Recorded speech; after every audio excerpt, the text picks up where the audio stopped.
Tension-filled courtroom 302 as 12-year-old Marcus Johnson fidgeted in an oversized suit, borrowed from his cousin, his dark eyes darting between the armed bailiff and the whispers of judgmental onlookers who had never seen someone so young at the defendant's table.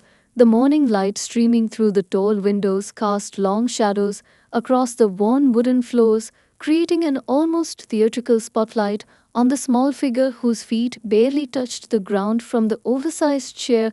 Marcus could feel the weight of every stare burning into him as he tugged nervously at the frayed sleeve of the suit that hung loosely on his thin frame. His mother had spent the entire previous evening trying to make it presentable, but the worn fabric still bore the telltale signs of its age and multiple owners. The courthouse itself seemed to tower over him with its imposing marble columns and echoing halls that amplified every whisper, every shuffling foot, and every clearing throat into a symphony of judgment.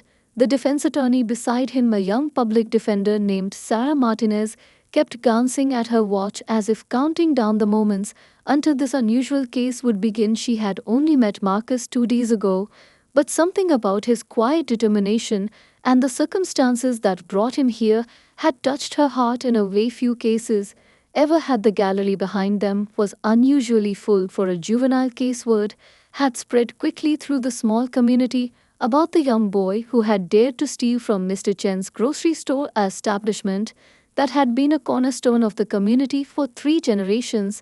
Marcus could hear fragments of conversations floating around him, some sympathetic, others harsh in their judgment, but all of them discussing him as if he wasn't even present in the room. The bailiff, a tall man with graying hair at his temples, kept looking over at Marcus with an expression that seemed to waver between stern professional distance and grandfatherly concern.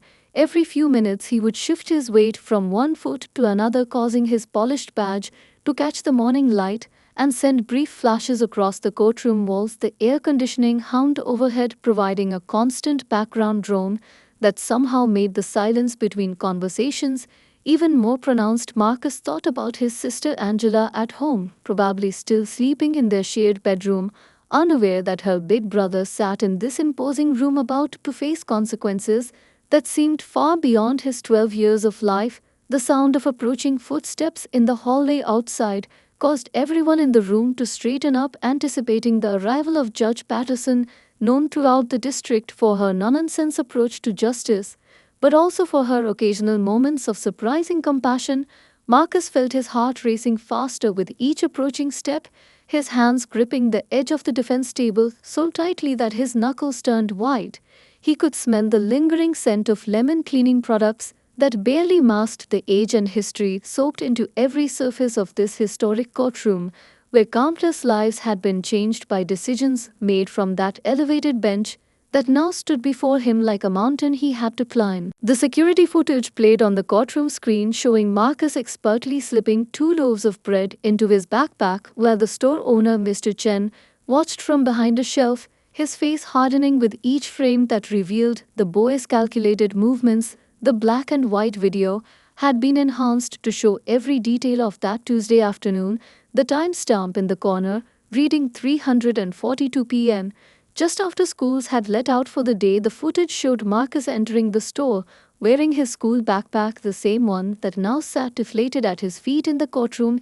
His movements on screen were methodical, almost practiced, as he made his way through the aisles, carefully checking over his shoulder every few steps. The prosecutor had chosen to play the footage without sound, but everyone could see the moment Marcus flinched on screen when a store employee walked past him, the young boy pretending to study the nutrition label on a can of beans. Mr. Chen stood in the witness box, his usually friendly face now set in hard lines as he watched himself appear on screen, moving between the shelves, following Marcus like a shadow by pretending to restock items. The seasoned store owner had seen his share of shoplifters in his 30 years of business, but something about this one had made him pause. Instead of confronting Marcus immediately, he had chosen to observe, gathering evidence that now played out frame by frame before the entire courtroom. Marcus on screen approached the bread aisle, his hands trembling slightly as he reached for the day-old discount rack where 2 loaves of wheat bread sat slightly squished, but still perfectly edible. The security camera captured the moment of decision as Marcus glanced around one final time before unzipping his backpack. In one smooth motion, the bread disappeared inside, replaced by school books that he carefully arranged on top to conceal his theft. The footage showed Mr. Chen still watching, his expression changing from suspicion to something more complex as he noticed Marcus pulling out a crumpled dollar bill and placing it on the shelf where the bread had been. The boy had tried to pay what he could, even in the act of stealing. The courtroom watched as Marcus on screen made his way toward the exit, his backpack, now slightly bulkier, his shoulders tense with nervous energy. Just before he could reach the automatic doors, Mr. Chen stepped out from behind the final shelf, raising his hand to stop the young boy in his tracks. The footage ended there, frozen on the image of Marcus looking up at Mr. Chen, his face a mixture of fear, shame, and something else that the grainy security footage couldn't quite capture, but that everyone in the courtroom could now see clearly. In the boy who sat before them, his eyes fixed on his lap, refusing to watch his own actions played back for all to see. Even Mr. Chen shifted uncomfortably in the witness box, as if seeing the events through new eyes. The weight of the silence in the courtroom pressed down on everyone present as the screen flickered to black, leaving only the afterimage of that final frame burned into their minds. Judge Sarah Patterson, a veteran of 20 years on the bench, felt her usual professional detachment crack as she studied the defendant, who, despite his obvious fear, sat with an unusual dignity that reminded her of someone she once knew. Her eyes lingered on the boy's worn dress shoes, clearly borrowed like the suit, and probably stuffed with paper to make them fit. The judge had seen thousands of defendants stand before her, but something about Marcus Johnson made her grip her gavel a little tighter than usual. Perhaps it was the way he sat perfectly straight despite his fear, or how his eyes held a wisdom far beyond his 12 years. She noticed how he kept his hands folded neatly on the table, just as she had seen her own son do during countless piano recitals years ago, before tragedy had stolen him away. The morning sunlight, streaming through the high windows, cast a gentle glow around Marcus, creating an almost ethereal effect that wasn't lost on anyone in the courtroom. Even the most seasoned court reporters and bailiffs found themselves stealing glances at the young defendant, whose presence seemed to fill the vast space despite his small stature. Judge Patterson watched as Marcus whispered something to his attorney, his words too quiet to hear, but his gestures suggesting he was asking about proper courtroom protocol. Even in his fear, he was determined to show respect to the system that now held his fate in its hands. The judge found herself studying the case file before her more intensely than usual, taking in every detail about the Johnson family situation: the single mother working multiple jobs, the three younger siblings, the recent eviction notice, all of it painting a picture that stirred something deep within her judicial conscience. The courtroom remained silent as she adjusted her reading glasses, the slight tremor in her hands noticeable only to her longtime clerk, who had learned to read the subtle signs of her emotional investment in a case. The weight of the law and the weight of compassion seemed to battle within her as she observed Marcus occasionally reaching up to adjust his borrowed tie the same way she had seen her late son do countless times before. The gallery behind Marcus had grown unusually still, as if they too sensed that this was no ordinary case, and Judge Patterson was no longer simply seeing a defendant, but rather a child who bore the weight of circumstances far beyond his control on his small shoulders. The courtroom erupted in gasps when Marcus finally spoke, his voice carrying a strength that belied his small frame, as he looked directly at the judge and said, "I'm hungry." Those two words, echoing off the marble walls like thunder in the seconds that followed, time seemed to stand still as every person in attendance held their breath, waiting to see how Judge Patterson would respond. Even the seasoned court reporter paused, her fingers hovering over the stenograph keys, as if unsure how to capture the raw emotion that filled those two simple words. Marcus continued to stand, his borrowed suit jacket slightly sliding off one shoulder, but he made no move to adjust it. His eyes remained locked with Judge Patterson's in a gaze that spoke of countless nights of empty stomachs and silent prayers for morning to come. The prosecutor, who had been shuffling his papers preparing to present a case about moral responsibility and consequences, slowly lowered his documents to the table, his carefully prepared speech suddenly feeling hollow in the face of such stark honesty. From the back of the courtroom, a baby started to cry but was quickly hushed by its mother, though the sound seemed to strike a chord with Marcus, whose lower lip trembled slightly as he thought of his own siblings.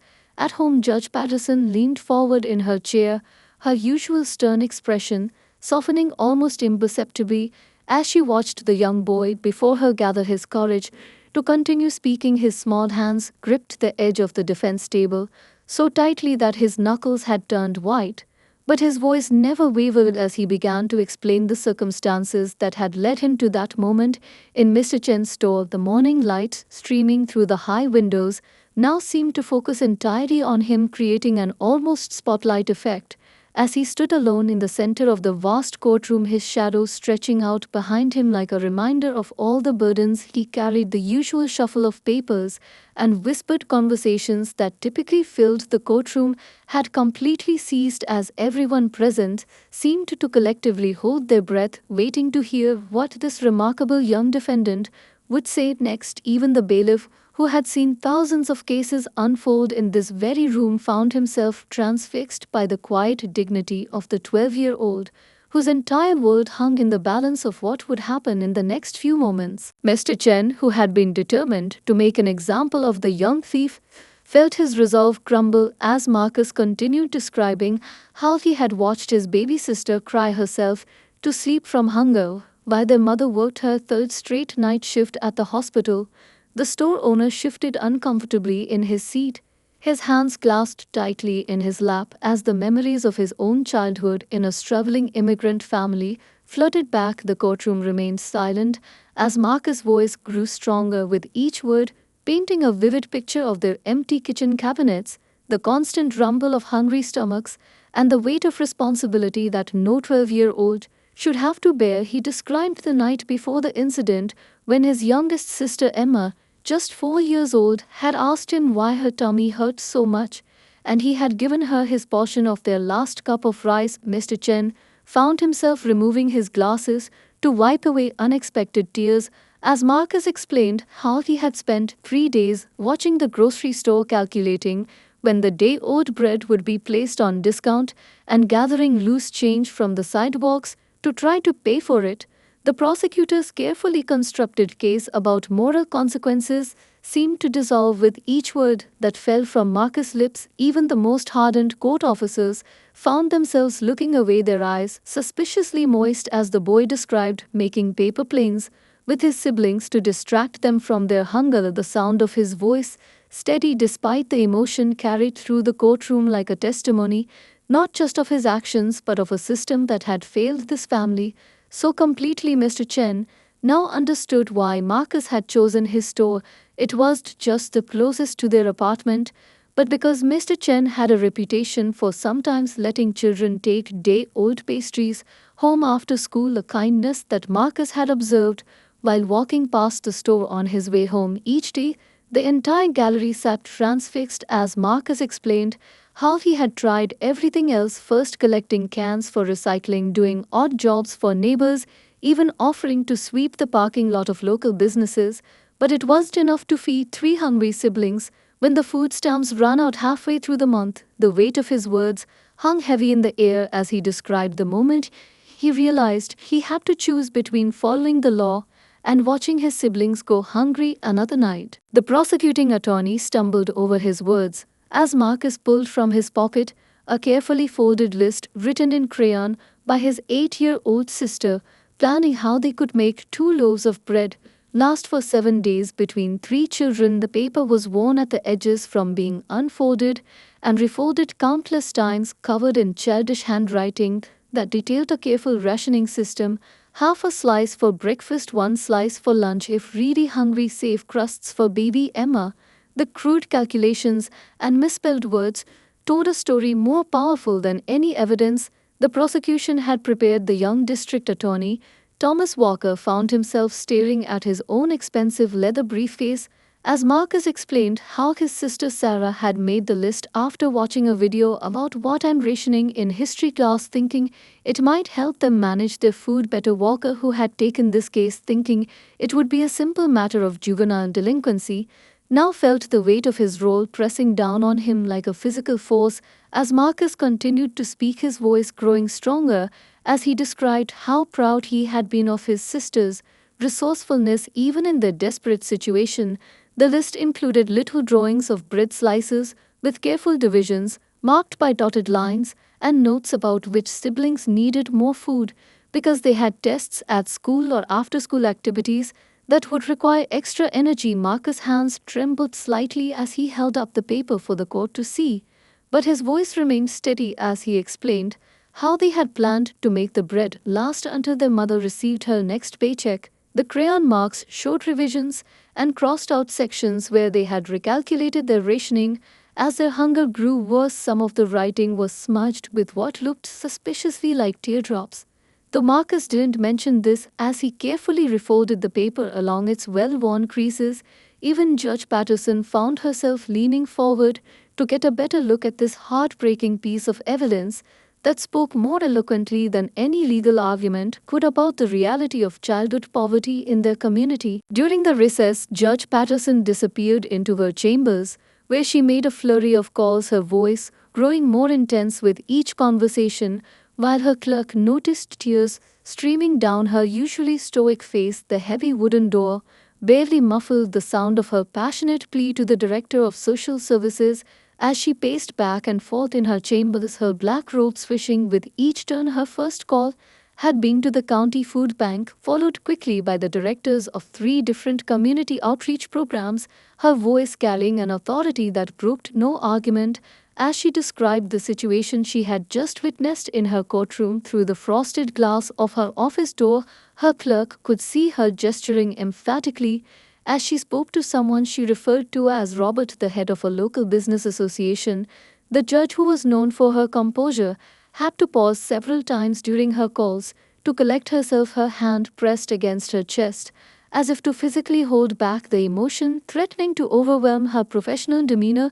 Between calls, she stood at her window looking out over the city, her reflection in the glass showing an expression of fierce determination that her staff had rarely seen in 20 years of service. The sound of her fist hitting her desk punctuated one particularly heated exchange as she demanded immediate action rather than bureaucratic delays, her voice rising as she reminded someone on the other end of the line about their commitment to community service. The stark afternoon sunlight cast long shadows across her chambers as she made her final call, this one to her own husband, a retired pediatrician whose private practice might be able to help the Johnson family. Her fingers drummed restlessly on her desk as she waited for responses to her messages, each minute feeling like an hour as she formulated a plan that would go far beyond the usual parameters of her judicial duties. The clerk watching through the door had never seen Judge Patterson so personally invested in a case in all their years working together. The afternoon session began with an unexpected twist as the local grocery store owners association representatives walked in, led by Mr. Chen himself, their presence causing Marcus to grip his chair until his knuckles turned white. The group of 5 business owners, all wearing suits and carrying leather portfolios, filed into the reserved front row of the gallery, their faces bearing expressions that ranged from curiosity to concern. Marcus watched as Mr. Chen exchanged a meaningful glance with Judge Patterson before taking his seat closest to the aisle, his usual stern expression now replaced with something that looked almost like determination. The afternoon sun slanting through the high windows created long shadows that seemed to connect the store owners to the defendant's table like bridges across the polished courthouse floor. The tension in the room shifted as Judge Patterson shuffled through a stack of newly delivered papers, her reading glasses perched on the edge of her nose, while she reviewed what appeared to be hastily prepared documents. The other store owners whispered among themselves, occasionally glancing at Marcus, who tried to make himself even smaller in his oversized suit. The courtroom noticed that Mr. Chen had placed a familiar-looking paper bag on the bench beside him, its contents creating a distinctly bread-shaped outline that made Marcus' stomach growl audibly. In the quiet room, the prosecutor's face showed confusion as he flipped through new papers that had been placed before him during the recess, his carefully prepared arguments about juvenile delinquency now seemed irrelevant in the face of whatever was about to unfold. The bailiff stood a little straighter, his eyes darting between the judge and the unexpected visitors, as if trying to anticipate what unprecedented events might require his intervention. Marcus' attorney straightened her papers with trembling hands, having been briefed just moments before about the dramatic turn the proceedings were about to take. Even the court reporter leaned forward slightly, her fingers hovering over her stenograph in anticipation of recording what was clearly going to be a remarkable afternoon in the history of Courtroom 302. Instead of punishment, the judge announced a groundbreaking community program where local businesses would provide job training and food assistance to struggling families, while Marcus would intern at the courthouse, learning about the justice system from the inside. The announcement sent ripples of murmurs through the courtroom as Judge Patterson detailed the innovative program that had been created in the span of a single recess. Mr. Chen stood first, announcing that his store would provide weekly food packages to the Johnson family and offering Marcus a weekend position learning inventory management and basic business skills. Other business owners followed suit, each rising to pledge support ranging from medical care to educational assistance. Marcus' mother, who had been summoned from her hospital shift, still wearing her nurse's eyed uniform, pressed her hands to her mouth, trying to hold back sobs, as Judge Patterson explained how the program would extend beyond the Johnson family to help other struggling households in their community. The prosecutor's documents lay forgotten on his table as he watched the proceedings transform from a criminal hearing into something that resembled a community intervention.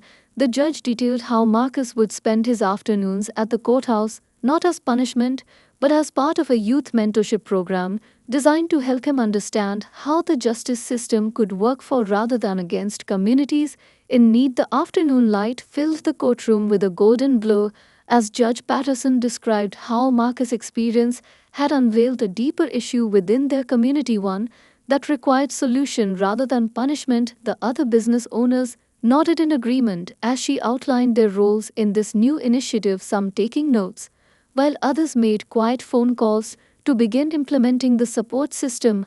Marcus sat straighter in his chair as the judge explained how his actions, though born of desperation, had catalyzed a movement that would help countless other families facing similar struggles.